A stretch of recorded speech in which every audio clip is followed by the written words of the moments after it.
is enough said.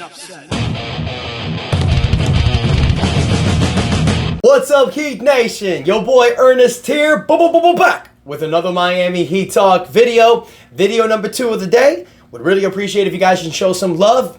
Like the video. Don't forget to subscribe to the channel as we push for 5,000 subscribers. Now, your boy is ready to rock and roll on another Miami Heat Talk adventure. I'm actually happy about this second video because we are talking Miami Heat basketball. Earlier today, I did post a little bit of a different video, you guys. I gave you guys a pro wrestling video. We talked about Roman Reigns and the return from SummerSlam. That's possible. Wanted to do something a little bit different, so thank you to those that viewed the video, that commented. Y'all the real MVPs. If you haven't seen it, when you're done with this video, go make sure to give it a watch because it was a lot of fun.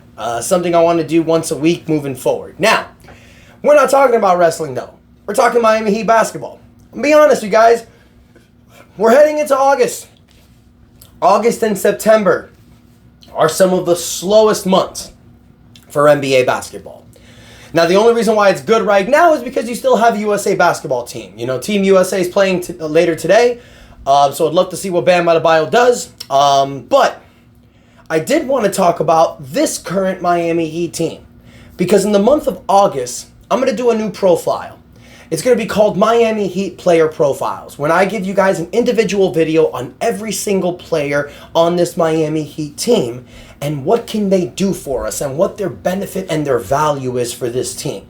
So we're not in August. It's the last day of July, so why the hell not? Let's give it a shot, see how this does. Now, who are we going to start with today? Well, we're going to start with the man, El Capitan. Well, not really El Capitan, but the guy that is technically our number one, our best player, Jimmy, a.k.a. Jimmy Butler. Now, we've done a few videos on Jimmy this past off season. Some of them have been great. Some of them not been so great. You know, we know that Jimmy Butler, it's an up and down situation thing right now with the Miami Heat. Good news is the Miami Heat did not give Jimmy Butler that contract extension, so he is playing into the final year of his contract. Jimmy does have 2 more years left on his contract, but we all know, it was reported, that he will opt out of that player option and test the free agent market next offseason. Now, obviously, that can change, barring injury and stuff like that, so we have to wait and see. But one thing that I've mentioned, you guys, multiple times, and I'll say it again on this episode, the good thing about the 2025 season, this is the final year of the whole run it back mentality. This is going to be nut up or shut up time for the Miami Heat. Are we still that team that are championship contenders, or has this run faded? We've had a pretty good run with the Jimmy Butler era, you guys. 3 Eastern Conference Finals, 2 NBA Finals appearance, 0 championships though. Some may call it a bust. Some like me, who are optimistic and look at things with a glass half full, we'll look at it as a success. Because let's be honest, when Jimmy was traded here in 2019, nobody thought that he would ever make a finals appearance. Everybody was actually mocking Jimmy Butler and saying, you say you want to win a championship, but you left Philadelphia and went to Miami. Fact of the matter is, it was a right decision for Jimmy. Not such a good decision for Philadelphia. But I will say this.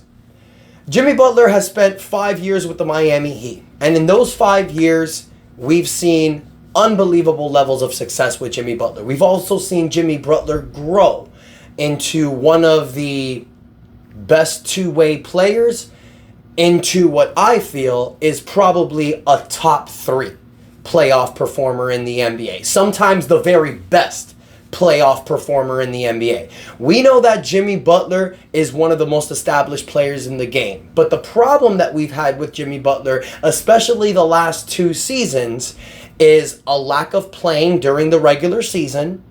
But not just that. It's when he plays in the regular season, you don't really have that same consistency that you get in the playoffs. So to pay a guy maximum money for non-maximum effort is very difficult. Now, I understand why you pay a guy like Jimmy Butler because of what he does when he's on the playoff floor. Look at that 2023 playoff run. Look at the bubble run that he had in 2020. Jimmy Butler goes nuclear in the playoffs. And I will say this, it hasn't only been the last 2 seasons. Jimmy Butler hasn't really been the bearer of help for the Miami Heat at all. In his first year, he played 58 games, but that was the shortened coronavirus season. 2021, he played he played 52 out of 71 games, missed over 20 games. 2022, he played 57 out of 82 games. That's when the Heat were a first seed. And then the last 2 seasons, 2023, he played his most games, 64 games. And then in last year in 2024, he played 60 games. So we know that Jimmy Butler never plays a full 82. But it's not the games that he misses only that drives Heat fans crazy. It's the games that he plays, half of the times, he's not giving maximum effort. A lot of these games, you look at Jimmy Butler with an end game of 10 points, 5 rebounds, 4 assists, and you think, that's who you're giving $40-something million to in a season? That's not that good. When you're seeing other guys making that level of money, dominating almost every game. But a few things that we need to look at Jimmy Butler and understand why this is happening. First and foremost, you guys, Jimmy Butler's been playing in the NBA now for 13 years. And in the beginning of his career, the first 6 seasons with Chicago, he was playing hella amount of minutes under Tom Thibodeau. Then he comes to the Miami Heat and he gives you this level of success. But let's be honest, you guys, the guy is 34, going on to 35 next month. When you get at this age, your body's not the way it was before, obviously. But another thing, you guys, what is Jimmy Butler's game predicated on? Jimmy Butler gets to the paint, bruises with people, takes hits, gets the and one call. That has a taxing toll on your body. And when you're 34, 35 years old, you don't heal the same way that you did when you were 24, 25. Anybody that's in their early 20s or mid 20s, that's in shape. I don't want people over here saying like, oh, well, when I play basketball, I'm dying after 10 minutes, but you're probably like 260 pounds. Let's be honest. For people that are in shape, when you're 24, 25, and you play a full 48 minutes of basketball, you're probably good the next day. But when you're 34, 35, you play a full game like that, the next game, you're sore as hell. It's hard. It's difficult. Now, adrenaline takes a factor when you're playing these games, but your body doesn't heal the way that it used to before. So that's one thing we have to keep in mindset going into next season. Being realistic and understand that Jimmy Butler, even though if he does play more games, he's not going to be that bruiser that he was all the time. Jimmy Butler is going to rely a lot more on his jump shot. Now, he has an incredible mid-range game, but one thing I want to tell you guys, the three-point game has been evolving in the Miami Heat. Now, look, when he was with Minnesota in the 2017-2018 season, he averaged 35% from the three-point line. The next year, he averaged about 36% from the three-point line, and he was averaging about 3.5 to 4.5 attempts a game. When he came to the Miami Heat, the attempt numbers went down. He was averaging about 1.5 to 2 attempts a game. But this past season, you guys, Jimmy Butler shot 164 three-point attempts. And on those attempts, he averaged 41.4% from the three-point line in the 2024 season. The season prior, he shot 35%. Now, some people may look at that and they think, well, that means that, man, he's getting old and, his game is, decreasing. Not necessarily. He's getting older, but he's showing a new substance in his game. He's developing a better three-point shot. When you average 41% on 164 threes, that's about 2 attempts a game. Well, technically, no, he played 60 games. So his average was about 2.5 attempts a game.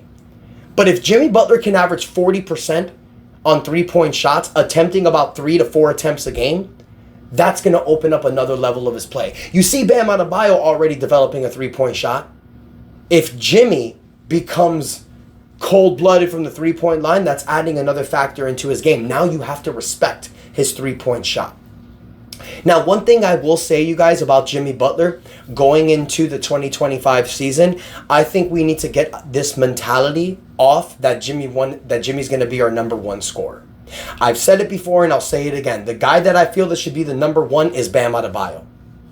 And then you can sprinkle a mixture of Jimmy Butler, Tyler Hero, Terry Rozier as your number 2 option. But Bam needs to be the number 1 option. We need to have Bam Adebayo as the focal point. Start Khalil Ware as the starting center, and then move Bam Adebayo to his natural position in power forward. That's where I think you're going to get the most out of Bam. But until then, you need to look at Jimmy Butler, Bam Adebayo, Tyler Hero, and Terry Rozier as your guys. You need to have a mindset that in any given game, any of these guys can drop 30 on you. That's one thing I'm going to love about this next season coming up. It's going to be fun to watch, especially if everybody's healthy. Because in any given night, there's about 8 to 9 players on this team that can drop 20 to 30 points on you. Jaime Jaquez have done it. Nikola Jovic has done it. We know Kevin Love can do it. We know that, Duncan Robinson can do it. We know that even Alec Burke, Josh Richardson, we have guys on this bench that can do it. But it all comes with Jimmy Butler. This Miami Heat team will go as far as Jimmy Butler pushes us. But there's one thing we need to have, and it's one thing that's hampered us every year. We need to have a healthy roster in the playoffs. If we don't, chances of us winning a championship next year are very limited. And that's going to be the final year of Jimmy Butler's season. Now, I've said it before. The good thing about this year, if you make a deep run and you get another finals appearance, or let's say the Heat do win a championship. We don't know. Let's say they do. Then you can probably bring back Jimmy. Then you can probably continue this build. But I'm telling y'all, you have another play-in year, you're 7th, 8th again, you get bounced like in the first round, second round, maybe even if you get bounced in the Eastern Finals, you got to ask yourself, is it time to retool? Is it time to change things up? So that's why this year, ladies and gentlemen, I wanted to start with the Jimmy Butler, because this is a guy that we're going to get our answer. We're either going to continue this build with this guy, or he's going to walk, and we're going to have financial flexibility to retool this team. So let me know what you guys think in the comments, y'all. Do you think Jimmy Butler is going to have a better season for 2025, being that he has an opt-out clause coming up? Or do you think that this is the final year with Jimmy Butler for the Miami Heat? Let me know in the comments what you guys think. Don't forget to like the video. Do not forget to subscribe to the channel. Thank you guys so much. Really appreciate the love and support. Until next time, your boy Ernest out. That's enough said. Yeah, buddy. Let's go.